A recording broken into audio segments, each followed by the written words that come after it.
it's nice to be here with you. I'm really not a specialist at all of systems biology, and I'm just starting to do biotherapy, so you see I'm the excellent invited speaker here. But what I will show you is what we do, starting from really basic cell biology and how we use large-scale analysis, and now maybe trying to do really systems biology to try to fit the need for a large number of large conditions to be tested and the knowledge we have about the cells. So my team is working on intracellular trafficking since decades now. We're really interested by that question, how the cell can maintain, organize trafficking and the different routes that transport cells. And this is essential for any process in cells, adhesion, secretion of signals, receiving signals, whatever the cell needs to do in interaction with the environment needs a proper trafficking pathway, and this is what we study in the lab since many years. And so the way we do that, we have really these different kind of topics in the lab. We have a strong investment on novel technologies, how we can change the way we study the cells. And then we use these technologies either to ask really basic questions on the mechanism and dynamics of the cell, or try to use our knowledge to develop maybe new approach going to the translational research and the therapeutic directly. So I will show you maybe one of the most important technology we developed in my lab. It has been no more than 10 years ago. What we wanted to do is to be able to monitor, control the trafficking of any protein in cells. And so we developed this system that we call the RUSH system, which is a reversible interaction system, where a protein that you want to study the trafficking of will be blocked in the secretory pathway in the endoplasmic reticulum, where the protein starts to be translocated by a reversible interaction with a structurally fused hooking protein. And when we add biopsy to the cells, then we will leave this interaction, and then the cargo will be able to traffic. So with this, we can synchronize the transport of any protein in the cell, and of course, in some cases, many of the cases, to study the mechanism of trafficking, but also then to use it, and we'll see how we use that. So this is fully adaptable to many questions, and this has been becoming I think, the most common system in my field to study trafficking, and this consortium gene that you can know distributed more than 1,800 passing files, so it's really something that also in the field. So just an example of how it works. So you see here 4 different proteins that we want to study the trafficking of. The tumor necrosis factor, TNF, the protein involved in kinases here, podocalypsin, the collagen that build the intracellular matrix, collagen 10A, and the classical GPI core protein, so a protein which has just a hydrophobic link to the organ. They are all starting their life here in the endoplasmic reticulum, but synchronously we can make them leave and go to the secretory pathway, to the Golgi complex, and then to the cell surface. So all these proteins have different functions, different trafficking, different destination in the cells, and we can all control their transport in cells. Okay, and this is of course something super efficient to study trafficking, but as you'll see, it's also efficient to use that as a tool to find molecules and devices that you can use for therapeutic development.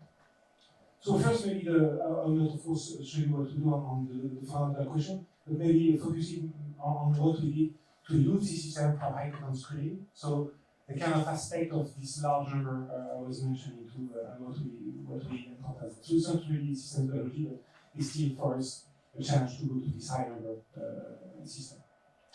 So again, my vision of the cell is that you don't have one trafficking route that allow your preferred cytokine or CAR, whatever, to be transported with many different routes that are controlled by the cells. And so we thought that we could use this diversity to find ways to modify and perturb the cell. So our idea is to find maybe small molecules or genes, but small molecules that will allow to block the traffic of one protein, but not of all proteins in the cell, so that we could use that maybe to develop some ways to tune their activity. So we worked with the high-content screening platform of the Institut Curie that was set up more than 15 years ago with Jacques Hermes. So this facility is like any high-content screening facility. It has some automates so that you can pipette large collection of small molecules, some automated imaging systems so that we can take and monitor the localization of protein cells, some algorithm to study this image, and some data mining tools so that we can find what are the different molecules that would be interesting to follow. So we work with this facility headed by Elaine at Curie, And we use our synchronization system so that we can have either the protein in the endoplasmic reticulum or transported to the target compartment, and try to see whether we could screen for small molecules that will allow us to perturb this trafficking, not killing the cells, of course. And so what is nice with high-count screening is that you cannot have only one parameter like intensity or localization, but hundreds of parameters that have not always a biological sense. It can be texture, it can be anisotropy, but we can use that to data mine and find difference between the different molecules.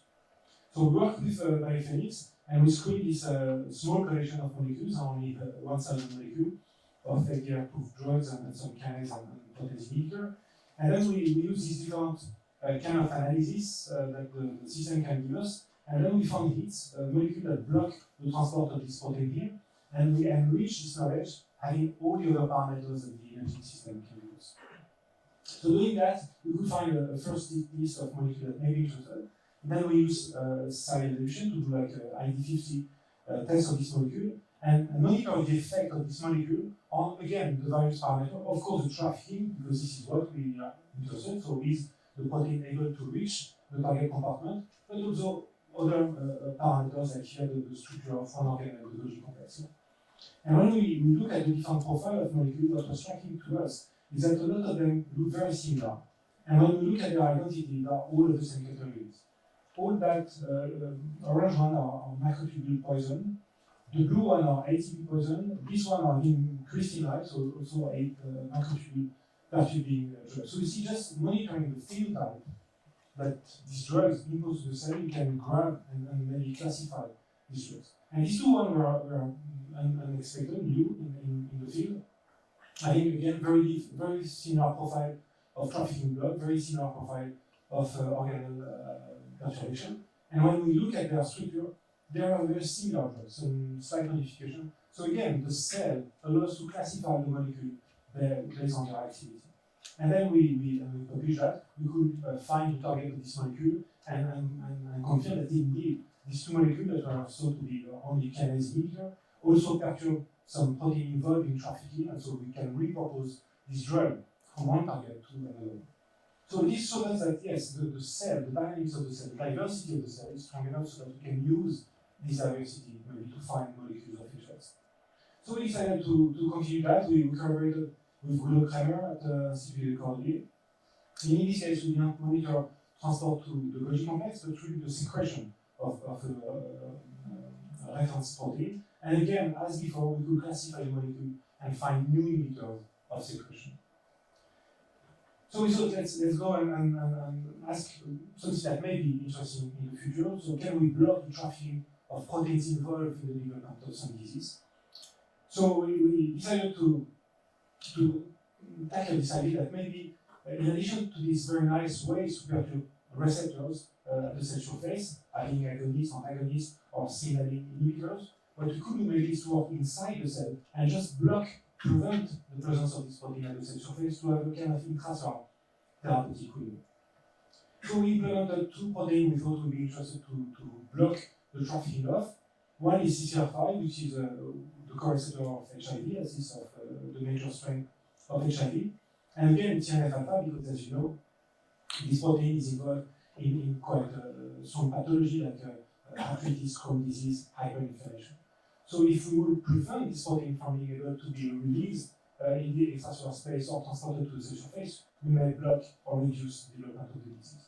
So we implemented again this protein to our rush system, so we can have a condition where the protein is not trafficking in the endoplasmic reticulum, so we'll be able to treat with drugs and then release this protein and see whether they reach the cell surface. So very easy to screen. I mean, there is no real challenge for image analysis, but very powerful because then we can screen thousands of molecules.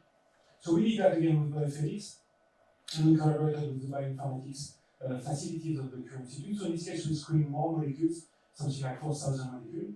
And we again took these 50 plus parameters of the cell again, and not all biological, but some of them very interesting. And we did a principal component analysis. So again, we took all these parameters and so tried to find what was the most interesting and matching. And using that, we could classify the molecule based on their effect on the cells and on trafficking of this protein. And we had control, of course, in the screen the molecule we know the activity and the function of. And what was nice is to show that some of these molecules here co-cluster with molecules we knew the activity of, like again microtubule poisons or molecules that block trafficking, etc. So this was a way to then find what were the most unexpected molecule or molecule that will look like a molecule we already in the literature. And so we decided to follow the most interesting hits. And we found, I'm not sure you saw that so nicely here, but we found very nice class of molecule. Like here, this molecule 22 here does not affect at all the trafficking of CCR5, but fully blocks the transport of TNF. And this one does exactly the opposite. It blocks the transport of CCR5 and does not affect the transport of TNF, showing that indeed we have crossroads in the cell. We can press on and block one and not the other one. So we started to work on the CCR5 inhibitors. And for that, we collaborated with Francine Odong at Cochin and with Andrello at Pasteur. And here you see the effect of the best and most active molecule. Some of them you see are very efficient blocking the trafficking. It's only 20% here of CCR5 reach the cell surface. So very efficiently blocking the transport of this GPCR to the cell surface. And when we compare to the effect of this molecule to other GPCR of the same family, they did not affect it so much. And since when we understood why, and because this CCR5 is modified, and this is a modification which is targeted by this small molecule. So we then tested this small molecule on the cognate system, and we screened on HeLa cells, but of course the target is not HeLa cells, so we took a primary monocyte with Florence at Cochin, and tested whether we could inactivate the transport of CCR5 in these cells, or reduce at least, and then inactivate or reduce infection by HIV. So the effect on CCR5 transport to the cell surface was not so high. We treated here with this small molecule and we just reduced by 20% the transport. So probably because the half-life of CCR5 at the surface is long, and this is not anymore a synchronized trafficking, but a steady state effect. But what was striking is the effect on infection. We could see that indeed this molecule efficiently reduced infection by HIV, and we could even combine the 14 and 15, which are two different classes of molecules that having the same effect on CCR5 and have a potent inhibition of infection by HIV. If we pseudotype this virus with VSVG, which is not at all using CCR5, then we don't have an effect. So it's not infection that will be the entry which is affected. And of course, because we block entry, then we reduce a lot production of virus. So we're not pretend that we have a new treatment for AIDS. I mean, it's far less potent than what is already in clinic, but it showed the fact that yes, the power of cell biology diversity can be used and grabbed to find molecules. So of course now we study the other class of molecule and the molecule that were blocking TNF secretion and not CCR5, and do somehow the cell analysis to try to find the best molecule, compare their effect on a reference molecule, a protein here, a GPM protein, or a cytokine, which will be also interesting in this field, like IL-6. And then we look at some molecules that reduce secretion of TNF, but not affecting too much the secretion of the other protein. And we work on this so that we can find whether we can indeed have an anti-inflammatory compound that will block transport of TNF inside the cell and not the interaction of TNF with its receptor. So you see here two examples of such molecules. So it's again this Roche experiment. The TNF here is in the endoplasmic reticulum before we add biotin. Then we add biotin, and you see here this one in control cells is probably transported, but when we treat with this small molecule, then you see that we have an intracellular block of TNF. The cells can be seen here in this molecule. So clearly we could recapitulate with real-time imaging that indeed this molecule blood trafficking. And then we start to study them in, again, cognate and a normal target.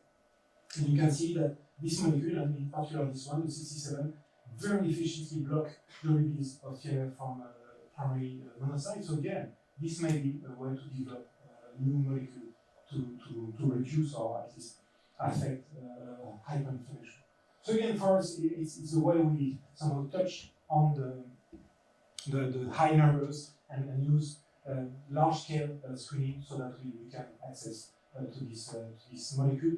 So again, it's bridging the knowledge we have on the cell dynamics to the power of this large number and high-content screening system.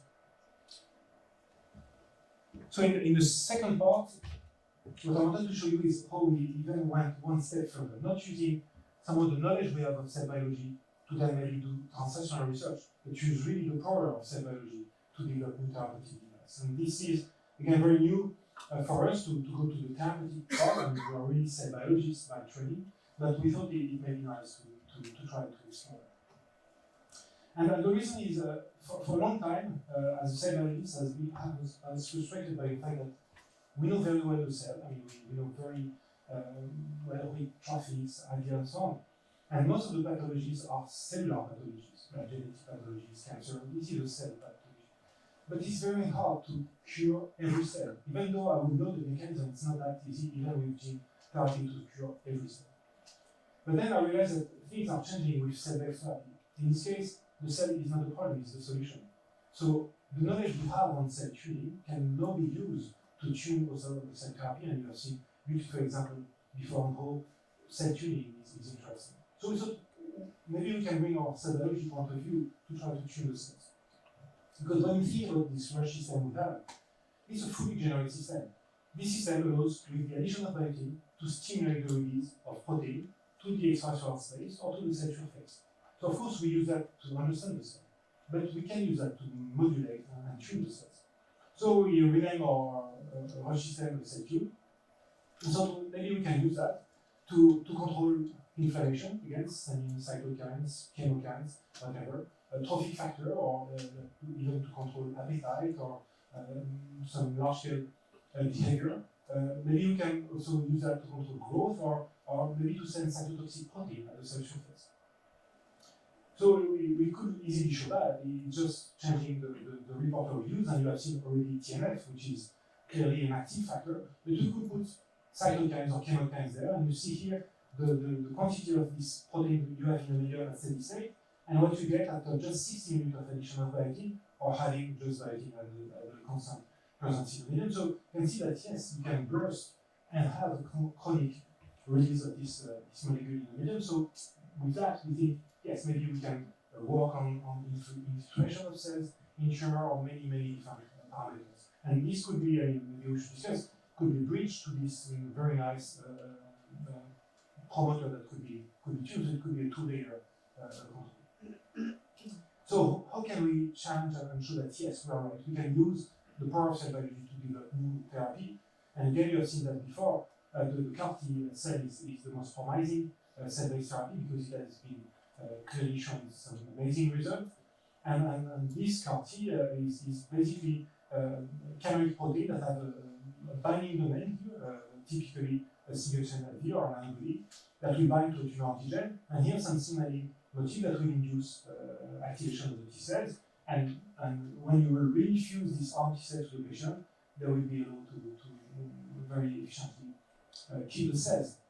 But see, from a cell biologist like me, this is just a transported protein. It's a protein that has been translocated in the endoplasmic reticulum and transported to the cell surface. So I should be able to tune that and maybe tune the activity of it.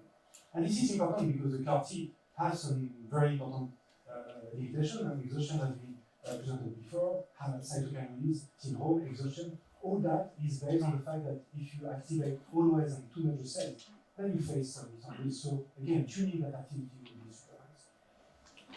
So we show you a CAR-T cell, which is very nice because this is exactly the example we've seen before, but in this case by real-time imaging, and this was somehow what is behind the curve that were shown, reference curve with HER2 as a target antibody. So here the antibody we use is an antibody that we developed in the lab, something I don't present to you, but I also developed some libraries of antibodies, humanized antibodies, and again this could be interesting to share, that we use and screen, and so we have some very nice two antibodies and other antibodies against tumor antigen.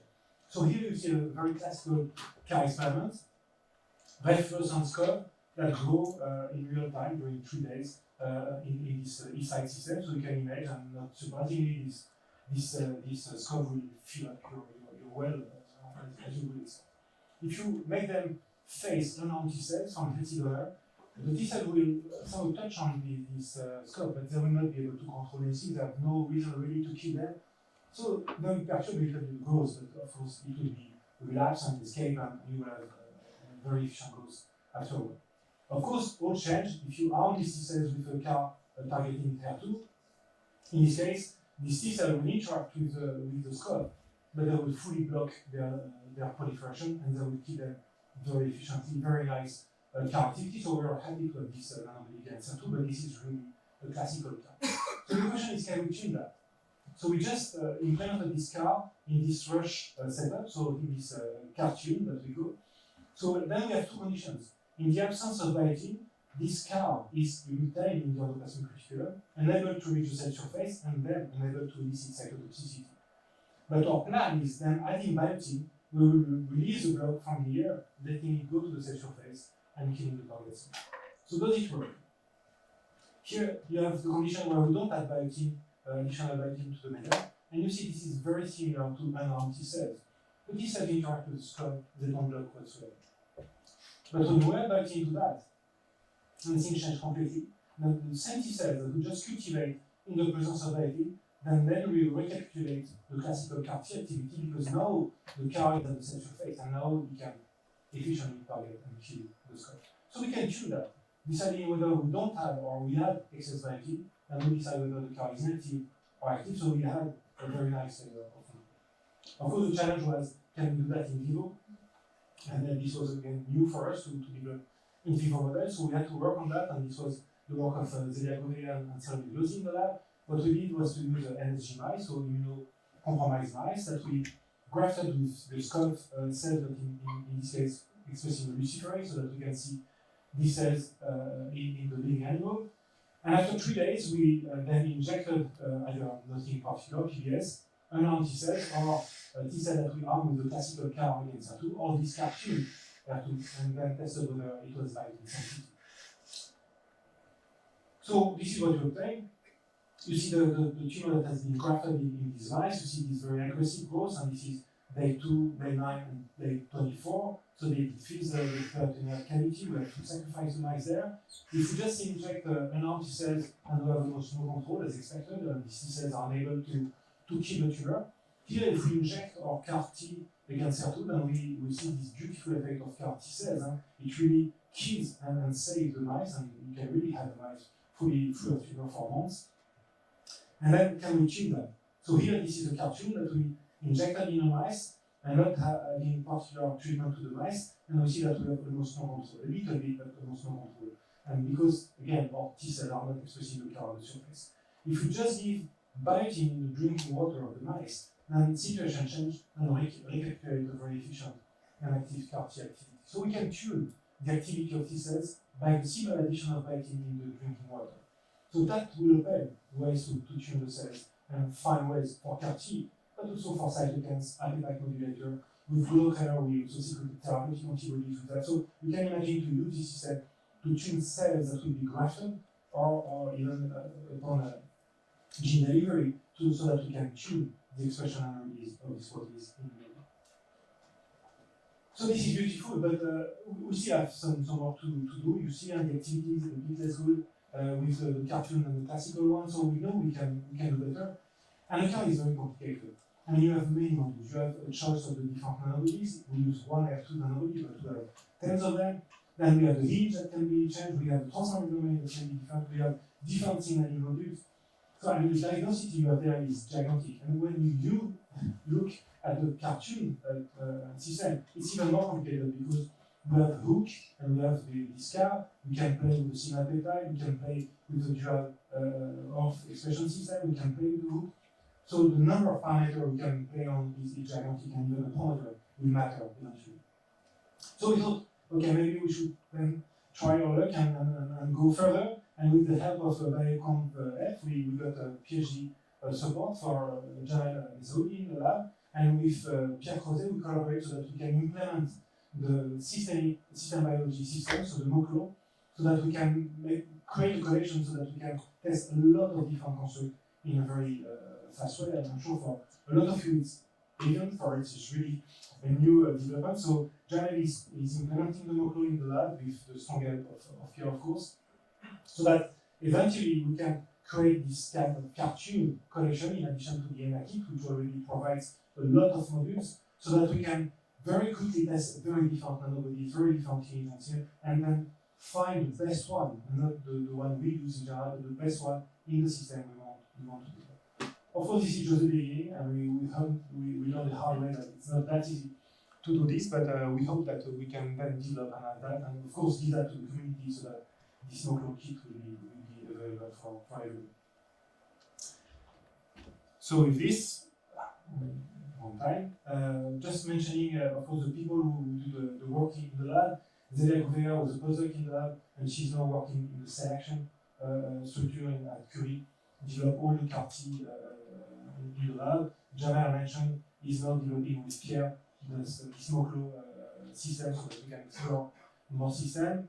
Sandrine Moutet is heading the nanobody facility at Curie, with whom we select all these nanobody that we use for targeting. We collaborated with Anne Molo and Francine Hollande for the HIV project. And then we had this collaboration with Bruno Kramer for separation, but also to use the CAR-tune, so the cell tuning, so that we can tune the release of some protein in vivo. And Khadija was the PhD student working on the TNF molecule. Salome developed the animal model, and Gaël Boncampin and Céline Gouadossé are already Gaël developed the Roche system, and she contributed to many stuff with us, and Céline is the engineer, taking all the stupid ideas I have and trying to make that a project eventually. So with this, I'm happy to discuss with you if you have any questions.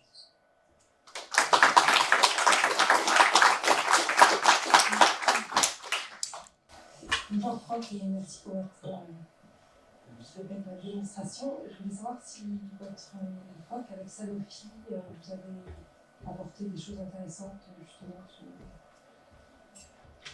le développement de nouveaux outils. C'était très en amont. Yeah, it was really early. So yes, this was interesting. But with Sanofi, we more developed some new part on the nanobodies. So this was. Okay, not the part you presented. No. This was what is hidden behind is the nanobody development, which is also very interesting. And so we had some work on that for the book. It was also ways to maybe develop ways to deliver genes in alternative fashion in cells. So it was linked to that because at the end, the delivery of T-cell is very important, but this was a different aspect of that. Yeah. Okay, thank you. Thank you for showing this data. A question on the biotin inducible construct. Mm-hmm. What is the half-life and what is the impact of not inducing the biotin of the CAR on the cells that you would inject? Because how would you use that? You would inject the cells and immediately give the biotin, or you would just put them and wait for tumor, to come back again? Yeah. And what would be the half-life of a cell that it doesn't have a CAR expressed? So yeah, it's a kind of dual question maybe. So when the cell retains this rush construct or cartoon in the endoplasmic reticulum, there is no ER stress. The cell will just have a larger ER, so they can store that. It's not an unfolded protein we retain, so the cell is not detecting that anything is abnormal. We just store that, so it can store it for a long time. And then the addition of biotin will make it released.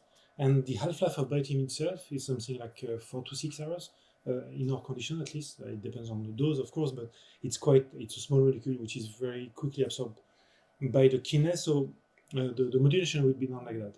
Then whether the cell need the CAR to survive or not is depending on the system. Our view was that we should give cytokine in addition so that I could maintain. And my idea was to modulate maybe not the CAR but the cytokine, for example, to modulate proliferation and not CAR activity. But if the cell need the CAR, then the idea we had was to modulate that, like once a day, give biotin that the system go off. It has been shown that for the T cell it's better to alternate between on and off. So this will be the way to make them proliferate. Because when you generate your CAR T cell product ex vivo, I imagine yeah. You imagine that. Would you try to generate more effector cells, or in fact no more, especially in the cell phenotype, or to in fact accommodate the fact that it might not have a T cell mediated signal? Yeah, the idea was more to try to go to the memory phenotype as much as we can, unless we need to activate. And then, so if I can, but what are the expected interference with biotin that you could expect in vivo? Let's say from food, from whatever kind of physiological situation that can happen to patients. Yeah, so the normal intake of biotin would be okay. If we would go to the clinic and give that to a patient, of course, all the products that have this complementation of biotin, excess of biotin for many reasons, should be avoided. That's for sure. You may know that there was a company, the name escaped, who wanted to use biotin for multiple sclerosis, and they used very large amount of biotin for 2 years for people, and they did not have any side effects. So we know that biotin is not toxic at high; it's toxic at low concentration. And these kids that have this solo carboxylase defect suffer from that. But high dose of biotin is not toxic as far as we know.